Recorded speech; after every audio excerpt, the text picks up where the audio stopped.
turma odontológica. Vamos continuar a nossa saga de prótese total aqui e hoje nós vamos aprender como fazer a delimitação da área chapeável, tanto da maxila quanto da mandíbula. Porque é importante a gente saber qual é o comprimento que vai ter a extensão dessa área chapeável. O que é importante aprenderem sobre retenção da prótese total é que os fatores físicos de retenção e estabilidade, que são adesão, coesão, tensão superficial e pressão atmosférica, são importantíssimos para manter a prótese com retenção e com estabilidade. E quanto maior a área chapeável, quanto maior a área que ocupar a base da prótese, mais retenção e estabilidade vai ter a nossa prótese total. Por isso que é importante a gente estender o máximo possível a base da prótese, porém sem invadir a inserção de estruturas anatômicas importantes, como inserções musculares, inserções de bridas e inserções de freios também, tá ok? Nós vamos aprender primeiro na maxila e depois na mandíbula. Nós temos algumas estruturas importantes que são obrigatórias para a gente aprender no ano básico de anatomia, para a gente saber fazer a delimitação da nossa área chapeável. Primeiramente, nós temos uma estrutura importante aqui, ó, chamada papila incisiva. Essa estrutura é uma estrutura anatômica importante porque passa artéria, veia e nervo incisivo. E essa é uma região, um osso trabeculado muito fraco. Não é uma estrutura que pode ser de suporte. Toda essa região anterior aqui, até a região da ráfia palatina, nós devemos fazer uma área de alívio nessa estrutura, que é uma área importante. Vai ter um vídeo somente de áreas de alívio que nós vamos fazer, mas só para adiantar essa estrutura anatômica nessa região. O que nós temos aqui? A união dois ossos palatinos que formam a ráfia palatina, que ela é a linha mediana no palato. Aqui, na parte posterior da ráfia palatina, nós temos duas estruturas que são chamadas de fóveas palatinas. Elas estão exatamente na delimitação entre o palato duro e o palato mole, e ela serve para definir qual é a extensão da nossa área chapeável. Aqui, nessa parte posterior, nós estaremos 2 milímetros além das fóveas palatinas para fazer a nossa área chapeável. Na região anterior, nós temos uma estrutura importante aqui, que é o freio labial. Temos que fazer um alívio nessa região para que a nossa área chapeável não invada a região de inserção desse freio. Na região de caninos, nós temos uma área chamada de freio bucal ou freio lateral, nas duas regiões aqui. Como esse é um modelo que a gente usa para dar aulas, ele é um modelo que não tem tantas estruturas evidenciadas. Na região anterior, nós temos um fundo de sulco, que é onde tem a inserção do músculo orbicular do lábio. O músculo orbicular do lábio fica nessa região aqui. Nós não podemos invadir a inserção dessa musculatura orbicular do lábio. O que nós fazemos? Nós vamos fazer o máximo da área chapeável no fundo desse sulco. Como que eu defino onde é o fundo desse sulco? Eu vou mostrar para vocês em uma região cortada como que nós vamos definir a área desse fundo de sulco. Eu peguei um outro modelo aqui que dá para a gente entender melhor essa região. Se eu vejo aqui no fundo de sulco, nesta região aqui, eu vou ter uma área em que ele faz uma curvatura. Eu vou utilizar a tangente inferior dessa curvatura. Se essa curvatura tivesse aqui, deste formato, eu ia traçar uma tangente aqui e pegar a posição mais profunda desse sulco. Então aqui é exatamente a mesma coisa, ó. Eu venho nesta tangente aqui, ó, e eu vou pegar a parte mais profunda dessa região do sulco. Vamos voltar aqui no nosso modelo. Eu venho aqui na região de fundo de sulco e eu percebo que tem o sulco aqui, eu vou na região da tangente lá no fundo. E aí, seguindo, nesta região posterior, a mesma coisa. Fundo de sulco bucal e eu venho até uma estrutura bem volumosa, que tem um osso bem volumoso aqui na região da maxila, que é chamada de tuberosidade da maxila. A tuberosidade da maxila é uma região importante porque ela serve como um bom suporte para receber carga mastigatória. E também é uma área doadora para enxertos autógenos que nós temos na área da implantodontia, que é um osso de muita boa qualidade. Nós temos aqui na região posterior do túber da maxila uma área que é chamada de processo amular. Esse processo amular ele vem da região do túber e vai até o processo estiloioídeo. Nós temos que passar além deste processo amular. Eu venho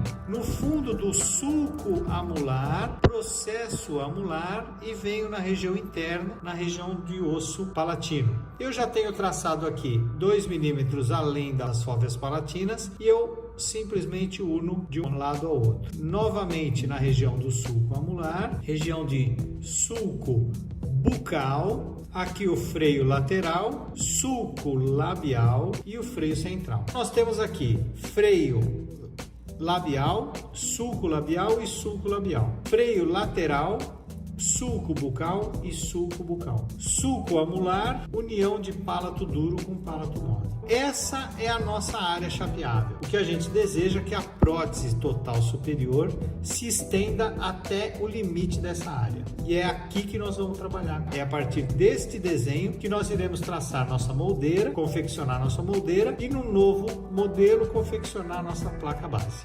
Agora, nós vamos fazer o traçado no modelo mandibular. Lembrando que a mandíbula é um osso em forma de ferradura e a área chapeável onde irá ser confeccionada a nossa prótese total é bem inferior à área da prótese total superior. Portanto, se a retenção e a estabilidade está diretamente ligada à quantidade de milímetros quadrados que a prótese está apoiada, é fato que a prótese vai ter muito mais retenção e estabilidade na prótese total superior. Daí o fato de a maioria dos pacientes reclamarem que a prótese inferior tem menos estabilidade, porque ela tem menos área de contato entre a prótese e a fibromucosa. O que é importante? Em alguns casos, a gente lançar mão, se essa região for muito pequena, de alguns artifícios de retenção, como implantes nessa região, ou algum tipo de prótese sobre os implantes, ou alguns tipos de conexão que são chamadas próteses totais do tipo overdenture. Mas isso é um assunto para um outro vídeo. Vamos voltar então aqui na nossa mandíbula. Temos aqui a estrutura do osso mandibular por inteiro. Nós temos duas áreas posteriores aqui,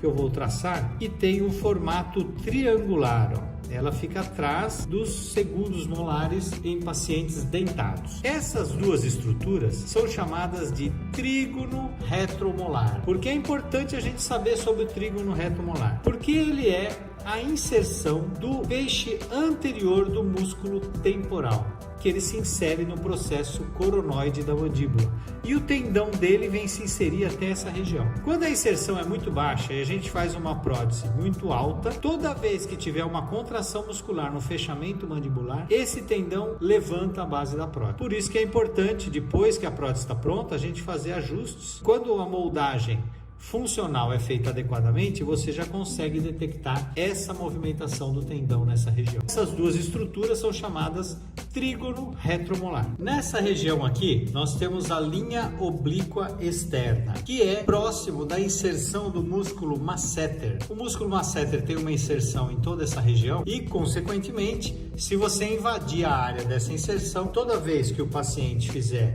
um movimento de fechamento mandibular, ele vai levantar a prótese e vai causar uma lesão nessa região. É importante que a gente tenha em mente que esta região que eu vou traçar aqui agora, ó, é uma área de suporte altamente importante para a prótese total na região posterior. Por que ela é importante? Porque essa é uma área de um osso compacto excelente qualidade. Portanto, ele suporta a carga mastigatória de uma maneira muito boa. Isso do ponto de vista de suporte. Por outro lado, como a inserção do masseter se dá exatamente nessa região e toda vez que o paciente morde, o músculo masseter contrai por sobre essa área, ele também é importante para a retenção, porque se ela estiver muito bem adaptada, bem próxima da inserção do masseter, toda vez que houver a contração do masseter durante o fechamento da boca, a prótese será empurrada para baixo pela contração do masseter. Então eu digo que essa região tem um componente importante de suporte por causa da qualidade óssea e ela tem um componente de retenção posterior por causa da inserção do masseter aqui do lado. Uma área que deve sempre ser incluída na nossa área chapeável.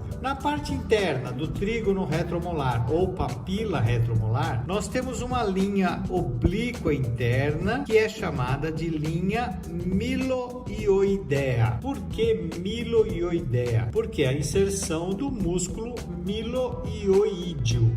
que ele vem lá do ocioide e ele tem uma inserção nessa região. Se eu for invadir a área do músculo miloioideu, eu vou ter lesões nessa região. É importante que eu tenha um limite posterior na linha miloioidea. Na região anterior, eu tenho um tubérculo ósseo, que é onde se insere o freio da língua e o músculo genioglosso e genioioídeo. Esses dois músculos, um que vai para a língua e o outro que vai para o ocioide, se inserem nessa região de um tubérculo chamado tubérculo gênico. E, portanto, é uma área em que eu vou ter que fazer um alívio. Também tenho freio lingual nessa região. A partir dessa região, eu tenho o sulco lingual, que eu vou traçar aqui embaixo, da mesma maneira do outro lado. Sulco lingual do outro lado. É claro que eu não vou traçar essa área chapeável e estender ela até o soalho da boca. Então, o que é importante é onde terminou a parte vertical da minha mandíbula, eu encerro a minha área chapeável.